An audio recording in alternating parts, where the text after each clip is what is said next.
మహాదేవుడు మన ప్రభు రక్షకుడైన యేసుక్రీస్తు నామమున మీ అందరికీ వందనాలు. God bless you all. దేవుడు మిమ్మల్ని దీవించి ఆశీర్వదించును గాక. ఈరోజు నేను ఒక అంశాన్ని చెప్పాలనుకుంటున్నాను. అది ఏంటంటే, మనమందరము 3 రకాల పరిశుద్ధతలలో మనం పాలివారమై 3 రకాలుగా మనం పరిశుద్ధపరచబడితేనే మనము ప్రభు చేత అంగీకరించబడే పరిశుద్ధులంగా ఉంటాం. దీనికి నేను ఎందుకు ఇలా చెప్తున్నానంటే, చాలా మంది బాప్టిజం తీసుకోగానే సరిపుగుతుంది, బాప్టిజం తీసుకున్న తర్వాత మన పాపాలన్నీ కడగవేయబడతాయి, తర్వాత మనకు ఆశీర్వాదాలే ఉంటాయి, బాప్టిజం తీసుకున్న తర్వాత పరలోకం మనం వెళ్ళిపోతాము అంటూ కొంతమంది సేవకులు బోధిస్తున్న బోధ చాలా మంది క్రైస్తవులలో దేవునిలో పరిపక్వంగా ఎదగటానికి అడ్డంకిగా ఉంది. కాబట్టి నేను వాళ్ళ నిమిత్తము ఈ వీడియో చేయాలని ఆశపడుతూ ఉన్నాను. అయితే సర్వసాధారణంగా యేసుక్రీస్తు మన పాపల నిమిత్తమై ఆయన మరణించాడు, ఆయన మనల్ని పరచటానికే ఆయన తిరిగి లేచాడు అనే సత్యం అందరూ బోధిస్తారు. దాంట్లో నేను కూడా ఒకడిని. అందులో సార్వత్రిక సత్యము అంటే ప్రపంచమంతా అంగీకరించే సత్యం. కానీ ఇక్కడ చాలా విషయాలు వ్రాయబడి ఉన్నాయి. మీకు కొన్ని ఎగ్జాంపుల్స్ బైబిల్లో నుంచి చూపిస్తాను. లేవి కాండాన్ని మనం తీసుకున్నట్టయితే, ఇజ్రాయేల్ ప్రజలు ఐగుప్తు దేశము నుండి వస్తున్నప్పుడు అరణ్యములో లేవియా కాండములో ఉన్న సంగతులన్నిటినీ మోషే ద్వారా దేవుడు ఇజ్రాయిళ్లకు కానీ యాజకులకు కానీ తెలియజేశాడు. అయితే ఇక్కడ నేను మీకు ఏం చెప్పాలనుకుంటున్నానో చాలా జాగ్రత్తగా వినండి. వాళ్ళు పరిశుద్ధులు అవ్వాలి అన్నది దేవుని కోరిక. పరిశుద్ధులు అవ్వడం అంటే ఏంటి? చాలామంది పరిశుద్ధులు అంటే పెళ్లి చేసుకోకపోవడము, లేకపోతే తెల్లని వస్త్రాలు ధరించడము, లేకపోతే ఇంకేమంటారు అదేంటి ఎవరితో మాట్లాడకుండా ఉండడము, తర్వాత వాళ్ళు మాత్రమే వండుకొని తినటము, ఇలాంటి కొన్ని విషయాలు చాలామంది పాస్టర్స్ చెప్తూ ఉంటారు. కానీ వాస్తవంగా పరిశుద్ధత అంటే అసలు బైబిల్ ఏం చెప్తుంది అన్నదాన్ని నేను మీకు ఎక్స్ప్లెయిన్ చేస్తా.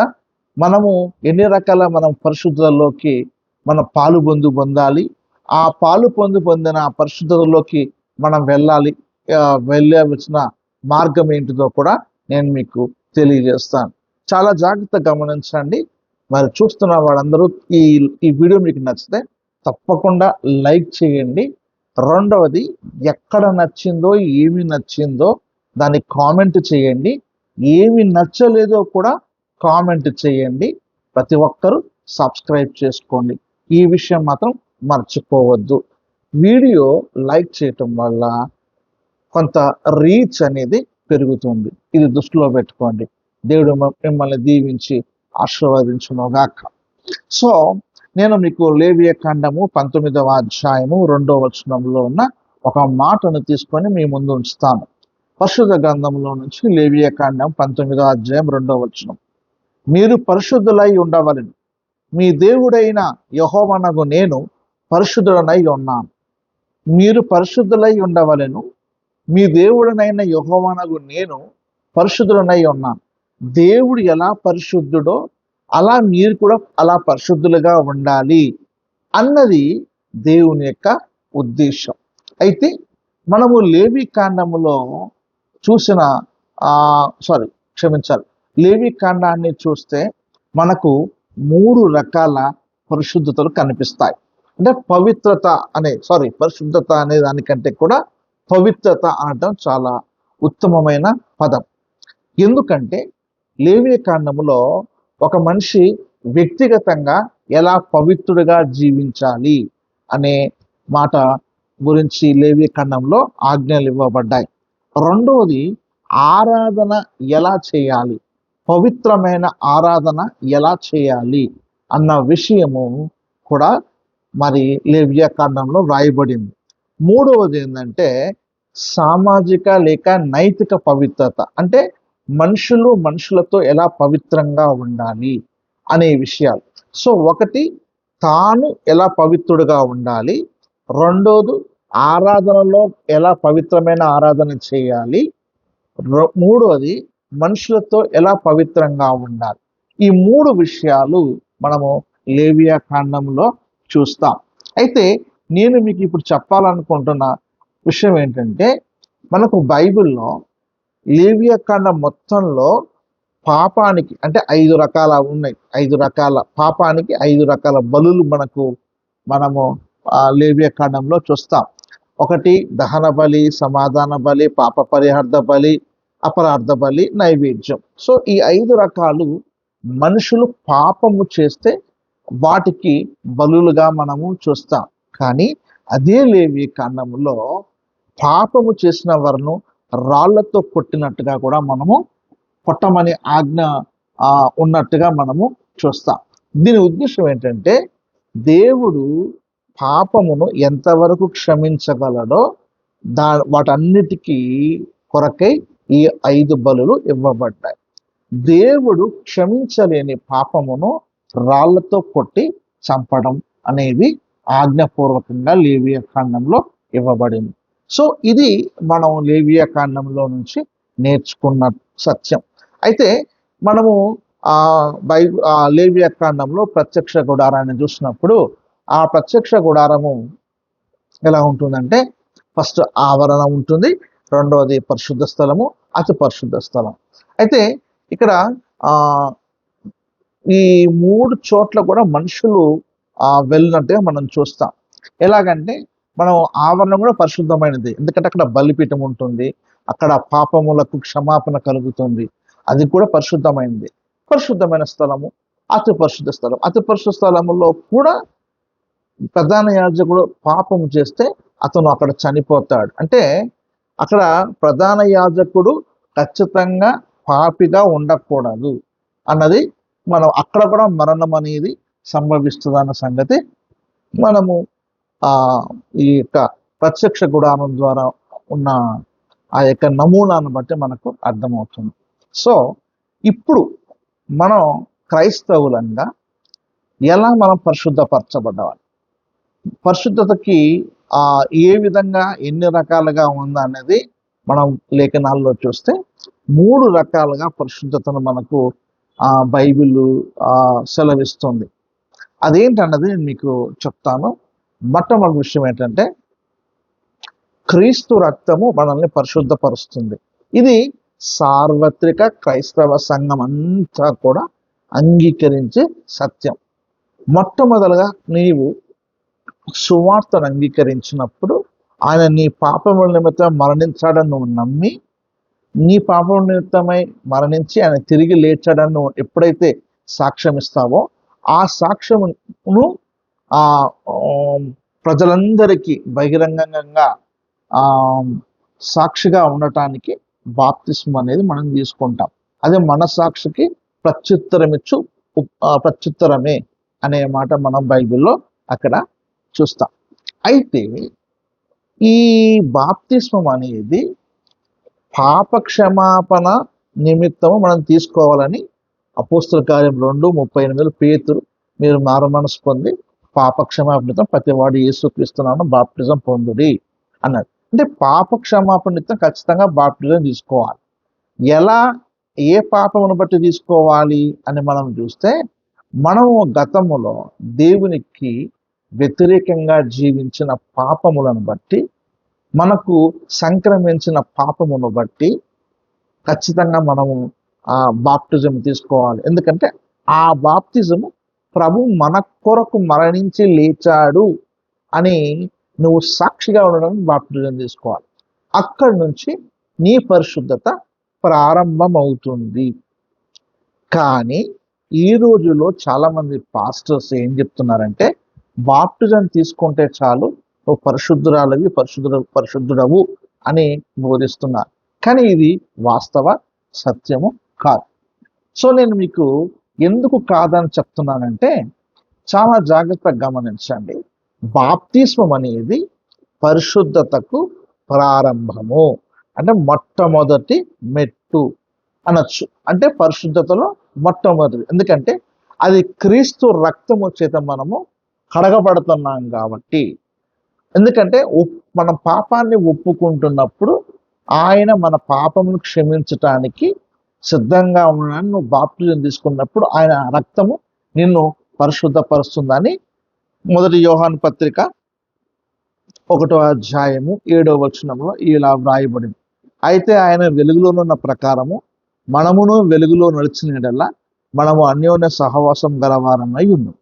అప్పుడు ఆయన కుమారుడైన యేసు రక్తము ప్రతి పాపము నుండి మనం పవిత్రులుగా చేయండి. అంటే క్రీస్తు యొక్క రక్తము చేత నువ్వేమవుతున్నావంటే పరిశుద్ధపరచబడుతున్నావు.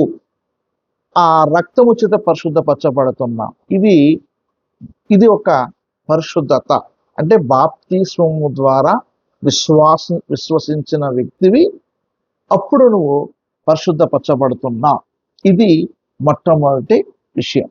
కానీ చాలా మంది బాప్టిజం పొందిన తర్వాతనే అదే సంపూర్ణ పరిశుద్ధత అనుకుంటుంటారు. కానీ అది వాస్తవం కాదు. కారణం ఏంటంటే మొదటి కొరింథీ రాసిన పత్రిక 1వ అధ్యాయము 2వ వచనంలో పౌలు గారు కొరింథీ సంఘానికి వ్రాస్తూ ఇలా చెప్తున్నాడు.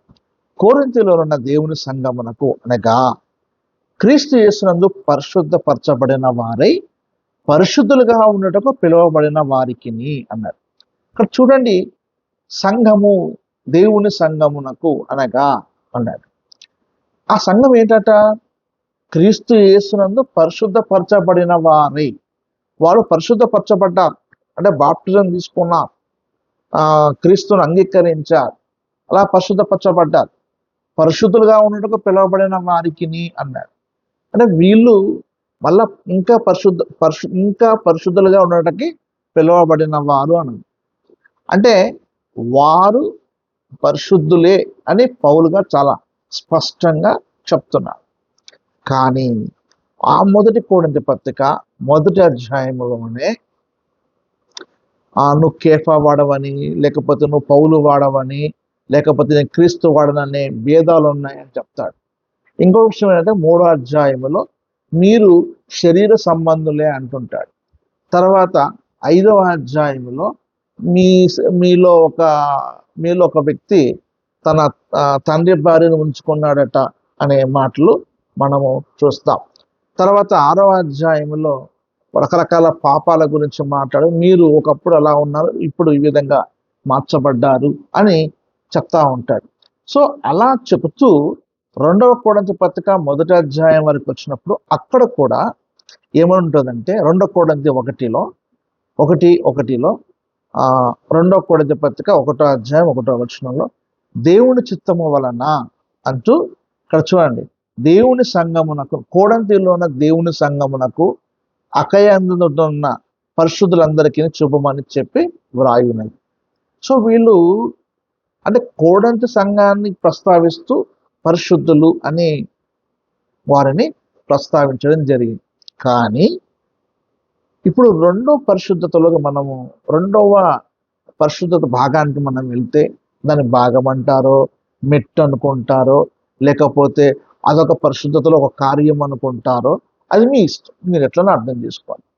2 కొరింథీ 7:1లో ఇక్కడ ఇలా వ్రాయబడి, చాలా జాగ్రత్తగా మీరు వినండి. ప్రియులారా, మనకు ఈ వాగ్దానములు ఉన్నవి కనుక దేవుని భయముతో పరిశుద్ధతను సంపూర్తి చేసుకొనుచు శరీరమునకును ఆత్మకును కలిగిన సమస్త కల్మషము నుండి మనలను పవిత్రులుగా చేసుకొందుము. చాలా జాగ్రత్తగా గమనించాలి. పరిశుద్ధులుగా 1వ అధ్యాయము 1వ వచనంలో పిలిచిన పౌలు గారు అదే కొరింథీ సంఘానికి ఇంకొక విషయం నేర్పిస్తున్నాడు. ఏంటంటే, ప్రియులారా, మనకు ఈ వాగ్దానంలో ఉన్నాం కనుక దేవుని భయముతో పరిశుద్ధతను సంపూర్తి చేసుకొనుచు. అంటే మొట్టమొదట బాప్తిసము ద్వారా పరిశుద్ధపరచబడ్డావు, బాగుంది.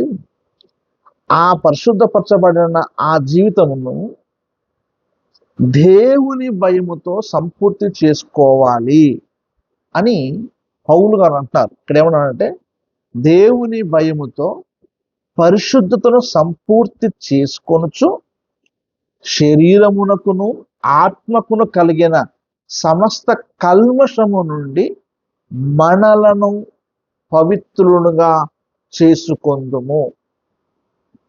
ఇక్కడ ఏమనుంది? మనలను పవిత్రులుగా చేసుకుందాం. యోహాను పత్రికలనేమో యోహాను పత్రికలో ఏమనుంది? క్రీస్తు యేసు రక్తము మనలందరినీ పవిత్రులుగా చేయును అనంది. ఇక్కడ మనమే పవిత్రులుగా చేసుకోవాలి. ఎలా చేసుకోవాలి అంటే దేవుని భయముతో అనే మాట ఇక్కడ రాయబడింది. మరి దేవుని భయం అంటే ఏంటి ఇక్కడ? అంటే ఇలా ఇట్లా వనకడమా భయం అంటే? అంటే అది కాదు. బైబిల్ భాషలో కొన్నిసార్లు దేవుని భయం అంటే దేవుని మాటకు లోబడి ఉండటం, దేవుని మాటకు శిరస వహించటం, లేక దేవుని ఆజ్ఞను వెంబడించటం అని అర్థం. దీనికి బైబిల్ నుంచి ఒక ఆధారం మీకు చూపిస్తాను. ఆదికాండము 22వ అధ్యాయము 12వ వచనంలో మనకందరికి తెలుసు, దేవుడు అబ్రహాముని మోరియా పర్వతం మీద ఇస్సాకుని బలి ఇమ్మని చెప్పాడు. అప్పుడు అబ్రహాము ఇట్లా కత్తి లేపుతాడు. అది మనకు తెలిసిన విషయం. అక్కడ 12వ వచనంలో, ఆదికాండం 22:12లో ఇలా వ్రాయబడి ఉంటుంది. అప్పుడు ఆయన, ఆ చిన్నవాని మీద చెయ్యి వేయకుమో, అతనేమీ చేయకుము, నీకు ఒక్కడై ఉన్న నీ కుమారుణ్ణి నాకీయ వెనుదీయలేదు గనక నీవు దేవునికి భయపడువాడమని ఇందువలన నాకు కనబడుచున్నదని. ఇందువలన నీవు దేవునికి భయపడువాడమని ఇందువలన కనబడుచున్నది. అంటే దేవునికి భయపడటము అంటే అర్థం ఏంటంటే దేవుడు చెప్పింది చేస్తూ జీవించడమే దేవునికి భయపడడం. ఇక్కడ పౌలు గారు ఏమంటున్నారు? దేవుని భయముతో పరిశుద్ధత సంపూర్తి చేసుకోనాలి అంటే, ఒకసారి బాప్టిజం తీసుకొని సంఘంలోకి చేర్చబడి దేవుడు ఆజ్ఞలు ఇచ్చాడు మనము ఎలా జీవించాలని. ఆ ఆజ్ఞలను పాటించటం, ఆ ఆజ్ఞలను వెంబడించటం, ఆ ఆజ్ఞల్లో జీవించటము దేవునికి భయపడడం. ఎప్పుడైతే నువ్వు అలా చేస్తావో అప్పుడు పవిత్రుడుగా నిన్ను నువ్వు మార్చుకుంటావు. అంటే ఇక్కడ పవిత్రత క్రీస్తు రక్తం ద్వారా కాకుండా నిన్ను నువ్వు దేవుని ఆజ్ఞల ద్వారా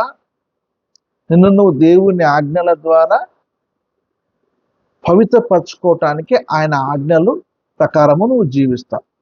అలా జీవిస్తున్నప్పుడు నీ జీవితంలో పరిశుద్ధత అనేది ఇంకా పరిపూర్ణమవుతూ వస్తుంది. అందుకనే అపోస్తుల కార్యములు 3వ అధ్యాయము 20వ వచనంలో పేతురు గారు ఈ మాట మాట్లాడతాడు. చూడండి, అపోస్తలకార్యం 3:20లో, మీ కొరకు నియమించిన క్రీస్తు యేసును ఆయన పంపునట్లు మీ పాపములు తుడిచివేయబడు నిమిత్తము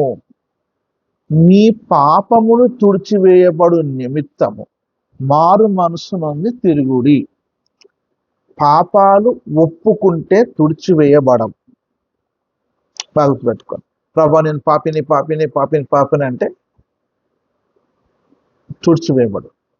కానీ పాపాలు ఒప్పుకొని వాటిని విడిచిపెట్టి మారు మనస్సు పొంది తిరుగుతుంటే అప్పుడు పాపక్షమాపణ అనేది జరుగుతుంది. అంటే ఎప్పుడైతే నువ్వు ఒప్పుకుంటావో, బాప్టిజం తీసుకుంటావో, అక్కడ నుంచి నువ్వు పరిశుద్ధంగా మారు మనసుతో కూడిన జీవితం జీవిస్తావో, ఈ జీవితాన్ని బట్టే నిన్ను దేవుడు పరిశుద్ధపరుస్తాడు అని దేవుని వాక్యము సెలవిస్తుంది.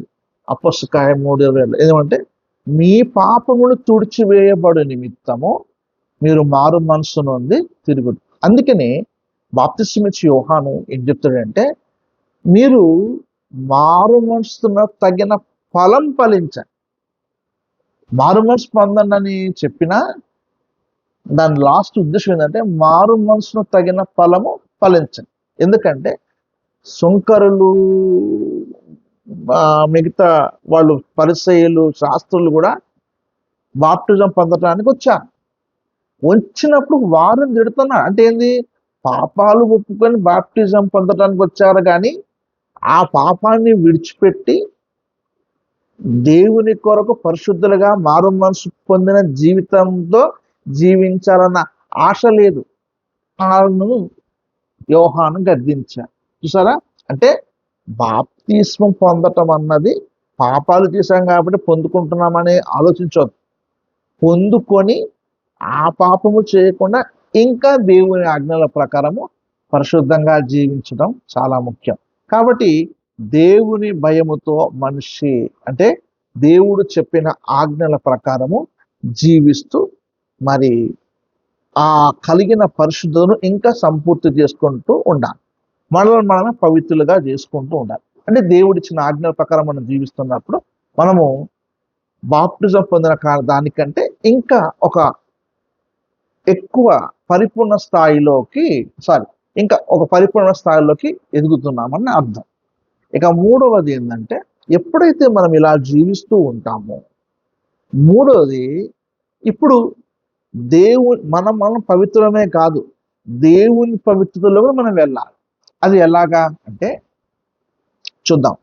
హెబ్రీయులకు రాసిన పత్రిక 12వ అధ్యాయము 10వ వచనంలో, హెబ్రీయులకు రాసిన పత్రిక 12వ అధ్యాయం 10వ వచనంలో, వారు కొన్ని దినముల మట్టుకు తమకిష్టము వచ్చినట్టు మనల్ని శిక్షించిరి కానీ మనము తన పరిశుద్ధతలో పాలు పొందవలనని. ఇక్కడ గమనించండి, మనము తన పరిశుద్ధతలో పాలు పొందవలనని మన మేలు కొరకే ఆయన శిక్షించుచున్నాడు.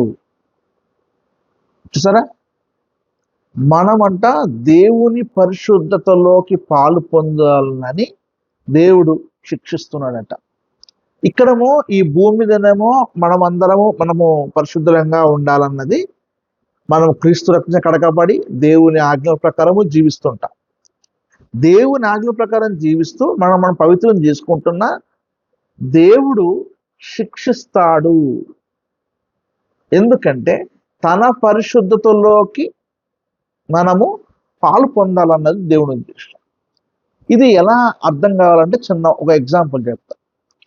ఒక బంగారం చేసే వ్యక్తిని దగ్గరికి వెళ్ళినప్పుడు ఆ బంగారంలో ఏమైనా సరే లోపం మస్తు ఏదన్నా ఉంటే దాన్ని నిప్పులో వేసి బాగా చుట్టబెట్టి కొడతాడు. ఆ కొట్టినప్పుడు ఆ బంగారము ఎలా శుద్ధమవుతుందంటే తన ముఖాన్ని ఆ బంగారంలో చూసుకున్నప్పుడు స్పష్టం కనబడుతుంది. అప్పుడు అది నిజమైన బంగారం అని దాన్ని మార్కెట్లోకి విడుదల చేస్తారు. అలానే ఇప్పుడు దేవుడు మనల్ని శిక్షించేది ఎందుకు అంటే తన యొక్క పరిశుద్ధతలో పాలు పొందాలని. అయితే ఈరోజు సంఘము మరి చాలాసార్లు దీనికి అభ్యంతరకరంగా ఉంటుంది. అయినా కానీ నేను మీకు చెప్తాను. అదేంటంటే సంఘం అనేది మనం గతంలో చేసిన పాపాలకి ఈ భూమి మీద నువ్వు శిక్షింపబడ. ఒకవేళ ఈ భూమి మీద నువ్వు శిక్షించబడకపోతే ప్రభు చేత అంగీకరించబడే వ్యక్తివి కాదు. కారణం ఏంటంటే నేను మీకు బైబిల్లో నుంచి చూపిస్తాను. మొదటి కొరింథీ పత్రిక 11వ అధ్యాయంలో పౌలు గారు ఇలా చెప్తూ మాట్లాడుతుంటారు. ఒకసారి చూడండి, 28 నుంచి 32 వచనాలు. కానీ నాకు అదొద్దు, 31, 32 వచనాలు నేను చదువుతాను. చూడండి, మీకు ఒకవేళ అవసరం అనుకుంటే 20 నుంచి చదువుకోండి, కానీ నాకు 31, 32 చదువుకుంటాం. అయితే మనల్ని మనమే విమర్శించుకొనిన ఎడల తీర్పు పొందకపోదు. మనం ప్రభు శరీరం దగ్గరికి వెళ్ళేటప్పుడు మనల్ని మనమే విమర్శించుకొని ఎడల, మనం ప్రభురాత్రి భోజనం తీసుకునేటప్పుడు ప్రభువా నేను వాక్యంలో ఇలా వ్రాయబడింది నేను చేయలేకపోయాను, ప్రభువా ఇలా బైబిల్లో ఇలా నీ ఆజ్ఞలు ఉన్నాయి నేను చేయలేకపోయాను అని మనల్ని మనం విమర్శించుకోవాలి. విమర్శించుకుంటూ మనలో మనం తీర్పు చేసుకుంటాం. ఒకవేళ మనకు ఏదైనా రోగం వచ్చింది, ఆ రోగం వచ్చినప్పుడు ప్రభాకి బదులు తీసుకుంటప్పుడు, ప్రభా నేను ఫలాని తప్పు చేశాను కాబట్టి నాకు ఈ రోగం వచ్చింది, ఫలానిది ఇలా చేశాను కాబట్టి నాకు ఇలా శిక్ష కలిగింది, అయినా నువ్వు నీతిమంతుడివి, నన్ను నువ్వు పరిశుద్ధపరచని, నన్ను నువ్వు స్వస్థపరచని మన పాపాన్ని మనం ఒప్పుకుంటున్నాం. అది లేకపోతే నువ్వు ఎన్నడూ ప్రభు చేత పరిశుద్ధత అనే భాగంలోకి నువ్వు వెళ్ళలేవు. ఇది వాక్యం. అయితే మరి కొంతమంది ఇట్లా అడుగుతున్నాను, పాస్టర్ గారు చాలా బాగా చెప్తున్నారు, ఇప్పుడు ఈ లోకంలో మనుషులు ఉన్నారు, వాళ్ళేమో అన్ని రకాల తాగుతారు, తిరుగుతారు, వ్యభిచారం అన్నీ చేస్తారు, వాళ్ళకేమో అంత హ్యాపీగా ఉన్నారు, మేము ప్రార్థనకు వస్తాము, మాకెందుకు ఈ శ్రమలు, మాకెందుకు ఈ కష్టాలు అంటుంటారు. కానీ వాస్తవం చెప్పనా, ప్రభువు వారిని విడిచిపెట్టేశాడు. వాళ్ళు డైరెక్ట్ నరకానికి ఇంక తిరిగే లేదు. ఇంకా వాళ్ళను ప్రభువు విడిచిపెట్టేశాడు. అందుకనే మనకు బైబిల్లో రాయబడింది 32వ వచనం, మనము తీర్పు పొందిన ఎడల లోకముతో పాటు మనకు శిక్షా విధి కలగకుండాన్నట్లు ప్రభు చేత శిక్షింపబడుచున్నా. ఇక్కడ ఏమనుంది, లోకంతో పాటు మనకు శిక్షా విధి కలగకుండాన్నట్లు. వాళ్ళందరూ తిన్నారు, తాగుతున్నారు, అన్ని చేస్తున్నారు, వారందరి కొరకి దేవుడు విడిచిపెట్టేశాడు. వాళ్ళకు నరకం ఉంది, అగ్నిగుండం ఉంది, కానీ వాళ్ళల్లా నువ్వు ఉండకుండా, అందుకని వాళ్ళు పొందే శిక్ష నువ్వు పొందకుండా. ఇక్కడ చూడండి, మనం 32వ వచనంలో మనము తీర్పు పొందిన ఎడల, అంటే సంఘములో, బైబిల్ అందుకే రాయబడింది, దేవుని తీర్పు దేవుని ఇంటిలో ఆరంభమై ఉన్నది.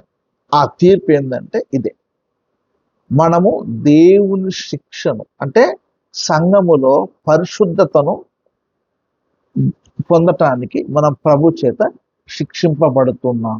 మీకు కొన్ని ఎగ్జాంపుల్స్ చెప్తా. యాకోబు ఇస్సాకుని మోసం చేశాడు. దేనితోటంటే మేకపిల్లతో. మంద దృష్టి గల తండ్రిని మోసం చేశాడు. అదే యాకోబు దేవునిచే దీవించబడ్డ, దేవునిచే రాజకుమారుడు అని పిలువబడ్డ, తాను చేసిన మోసం రెట్టింపుగా అనుభవించాడు. లాబాను దగ్గర రాహేలు అనుకొని లేయాతో ఉన్నాడు, అక్కడ మోసపోయాడు. రెండవది, తన కుమారులు యోసేపు వస్త్రాన్ని తీసుకొచ్చి ఆ రక్తము దాని మీద అట్లా చల్లి, ఇది నీ కుమారుదేనా అంటే మోసపోతాడు. బతుకున్నాడు యోసేపు, చనిపోయాడని పోట్రీ చేశాడు వీళ్ళు. చూడండి, అక్కడ మోసం జరిగింది, మోసం చేశాడు, మోసపోయాడు. అంటే శిక్ష అనుభవించాడు కాబట్టి అంగీకరించమన్నాడు. దావీదు కూడా అంతే. దావీదు చేసిన, అందుకనే నేను ప్రభు చేత శిక్షింపబడతాను అంటాడు దావీదు. అంటే నేను ఇదంతా ఎందుకు చెప్తున్నానంటే, సంఘములోకి నువ్వు వచ్చిన తర్వాత నీకు కలిగే శ్రమలు, నీకు కలిగే బాధలు, నీకు కలిగే అవమానాలు, నువ్వు చేసిన పాపమును బట్టి అయితే అది దేవుని శిక్షగా, నిన్ను దేవుడు సంపూర్ణంగా పవిత్రులుగా చేస్తున్నాను ఒప్పుకో, ముందు సాగిపో. లేదా నువ్వు నిజంగా తప్పు చేయకుండా ఈ అనుభవిస్తున్నావు అనుకోండి, దేవుడు నీకు రెట్టింపు మహిమనిస్తాడు, రెట్టింపు ఘనతనిస్తాడని నమ్మి సాగిపో. ఈ రెండు ఏదో ఒకటి మనకొచ్చే శ్రమలలో, మనకొచ్చే అవమానాల్లో, మనకొచ్చే కష్టాల్లో, మనకొచ్చే బాధలలో ఈ విషయాలు దాచబడి ఉంటాయి. కాబట్టి సంఘము ఎప్పుడైనా ప్రతి విశ్వాసం నేర్చుకోవాల్సింది ఏంటంటే, దేవుడు మనకు ఎందుకు ఇలా చేస్తున్నాడు. ఒకటి, నన్ను దేవుడు పైకి లేపాలనుకుంటుంటే నువ్వు తప్పు చేయకుండా నీ మీద శ్రమలు వస్తాయి, కాబట్టి దేవుడు లిఫ్ట్ చేస్తాడు. రెండోది, నువ్వు తప్పు చేసినప్పుడు నీకు వచ్చే శ్రమలు వచ్చినాయి అనుకోండి, అప్పుడు అవును నా పాపం బట్టి నాకు ఈ శిక్ష విధి ఉంది, కాబట్టి నేను ప్రభు కొరకు ఇంకా ముందుకు సాగిపోవాలి అనే ఆశ నీ హృదయంలో కలగాలి. సో ఈ మూడు రకాలుగా, ఒకటి క్రీస్తు రక్తము చేత పరిశుద్ధపరచబడటం, రెండోది దేవుని భయము చేత మనల్ని మనం పవిత్రులుగా చేసుకోవటం, మూడు గతములో మనం చేసిన పాపములను బట్టి, లేక క్రైస్తవులమైన తర్వాత కూడా మనము చేసిన పాపములను బట్టి మనకు కలిగే శ్రమలైన, శిక్షలైన, హింసలైన, నిందలైన అవి మనల్ని పవిత్రులంగా మారుస్తాయి అని నమ్మటం. అందుకనే దేవుడు ఏమన్నాడు, తన పరిశుద్ధతలోకి మనము పాలు పొందాలి కాబట్టి మనల్ని శిక్షిస్తున్నారు. ఈ శిక్ష సమాధానకరంగా ఉంటుంది, అది అంతములో చాలా అందంగా ఉంటుంది. ఇలా ఎప్పుడైతే నువ్వు దేవుని చేత ఈ భూమి మీద శిక్షకి నువ్వు అంగీకరించబడతావో అప్పుడు నువ్వు దేవుని కుమారుడిగా ఉంటావు. అయితే ఇలా 3 రకాలుగా పరిశుద్ధత జరిగిన తర్వాత జరిగేది ఏంటంటే, అందరూ పరిశుద్ధులే కానీ పరిశుద్ధులలో కూడా మహిమ, పునరుద్ధానములో వాళ్ళు పొందుకునే మహిమ వేరుగా ఉంటుంది. ఎందుకు వేరుగా ఉంటుంది అంటే, వాళ్ళు చేసిన పాపములను బట్టి, వాళ్ళు చేసిన వాళ్ళు చేసిన అన్యాయమును బట్టి, దేవుని కొరకు జీవించిన జీవితం బట్టి పునరుద్ధానములో మహిమలలో తేడాలు ఉంటాయి. అది నేను మీకు బైబిల్లో నుంచి చూపిస్తాను. 1 కొరింథీ పత్రిక 15వ అధ్యాయము 38వ వచనం నుండి కొన్ని వచనాలు చదువుతాను, చూడండి. అయితే దేవుడు తన చిత్త ప్రకారము నీవు విత్తిన దానిని శరీరమిచ్చును, మరియు ప్రతి విత్తనమునకును దాని శరీరం ఇచ్చుచున్నాడు. మాంసమంతయు ఒక విధమైనది కాదు. మనుష్య మాంసం వేరు, మృగ మాంసం వేరు, పక్షి మాంసం వేరు, చేప మాంసము వేరు. మరియు ఆకాశ వస్తువుల రూపంలో కలవు, భూ వస్తువుల రూపంలో కలవు. ఆకాశ వస్తువు రూపముల మహిమ వేరు, భూ వస్తువుల రూపముల మహిమ వేరు. సూర్యుని మహిమ వేరు, చంద్రుని మహిమ వేరు, నక్షత్రముల మహిమ వేరు. మహిమను బట్టి ఒక నక్షత్రమునకు మరొక నక్షత్రమునకు భేదము కలదు కదా, మృతుల పునరుద్ధానమును అలాగే. అంటే మహిమలు తేడా ఉన్నట్టుగానే మనము బాప్టిజం తీసుకున్న తర్వాత పరిశుద్ధంగా జీవించిన మనము ఎంత పరిశుద్ధత అనేది ఆ స్థాయిని బట్టి అంత మహిమను పొందుకుంటాం. తక్కువ పాపాలు చేస్తే ఎక్కువ మహిమను పొందుకుంటాం, ఎక్కువ పాపాలు చేస్తే తక్కువ మహిమను పొందుకుంటాం. కాబట్టి సంగమ ఒకటి దృష్టిలో పెట్టుకోండి, శ్రమలు మనల్ని పరిశుద్ధపరుస్తాయి. ఈ భూమి మీద దేవుడు శోధనలు ఇచ్చిన, శ్రమలు ఇచ్చిన నిన్ను నన్ను పరిశుద్ధపరచటానికే, ఆయన కుమారుడుగా, ఆయన కుమార్తెగా స్వీకరించటానికి. ఎప్పుడైతే ఈ 3 చేస్తావో తర్వాత యేసుక్రీస్తు రాకడలో మనము సంపూర్ణంగా పరిశుద్ధపరచబడతాము అని బైబిల్లో రాయబడింది. 1 తెస్సలోనికీయులకు రాసిన పత్రిక 5వ అధ్యాయంలో తెలుగులో 22 అనుకుంటా, 23 తెలుగులో అయితే 23వ వచనం ఇలా రాయబడింది ఏంటంటే, సమాధానకర్తయగు దేవుడే మిమ్మును సంపూర్ణంగా పరిశుద్ధపరచునుగాక. చూడండి, సమాధానకర్తయగు దేవుడే మిమ్మును సంపూర్ణంగా పరిశుద్ధపరచునుగాక. అంటే అర్థం ఏంటిది? క్రీస్తు రక్తము చేత కడగబడి ఇది పరిశుద్ధంలో ప్రారంభం. దేవుని భయముతో అంటే దేవుని ఆజ్ఞల ప్రకారము జీవిస్తూ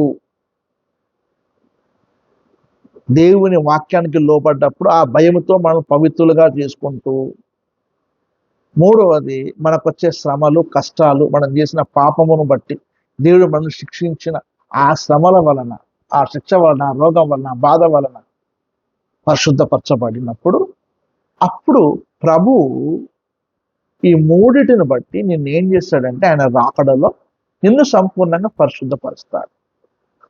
అందరూ సంపూర్ణంగా పరిశుద్ధపరుస్తాడు, కానీ పునరుద్ధానములో ఖచ్చితంగా మహిమలు వేరుగా ఉంటాయి. కాబట్టి ప్రభు చేత మనమందరం పరిశుద్ధపరచబడి, అనగా ఈ మూడిటి గుండా పరిశుద్ధపరచబడి ప్రభు రాకడలో సంపూర్ణంగా ఆయన చేత పరిశుద్ధపరచబడి ఎక్కువ మహిమ పునరుద్ధానములో ఎక్కువ మహిమను మనం పొందుకోవాలని ఆశిస్తూ దేవుడి వాక్యమును దీవించు ఆశీర్వదించుగాక. ఆమె